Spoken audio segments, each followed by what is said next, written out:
Home Remedies presents Anti-inflammatory juice recipe to eliminate joint pain, knee pain and back pain. Hey guys, today I have brought for you an anti-inflammatory juice to help diminish painful joints and back pain. This drink is very simple and easy to prepare, and the ingredients are easily accessible.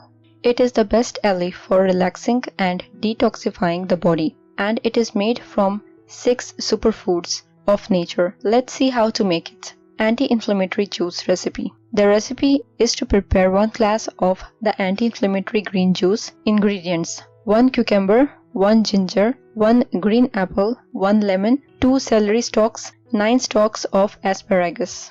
Preparation: firstly, soak all asparagus in cold water, trim the ends and then rinse the stalks and let them sit in cold water for 5 minutes. Peel the cucumber, lemon and apple and cut into pieces.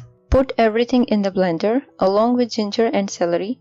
Blend it and enjoy. You can prepare a dose of up to 2 to 3 days if stored in a refrigerator. Drink twice a day, in the morning and after lunch. About the ingredients: celery contains minerals that soothe the nervous system, and its magnesium content aids in relaxing the body. Green apples are rich in a bioflavonoid called quercetin, which is a natural antihistamine and anti-inflammatory. Asparagus is rich in vitamins, but also with folic acid that helps to calm the body. Ginger helps the body get rid of accumulated toxins, while cucumber reduces blood pressure. If you find this video useful, hit that like button to give it more value, and don't forget to share on your social networks so that others can benefit from it too. Thanks for watching. Goodbye.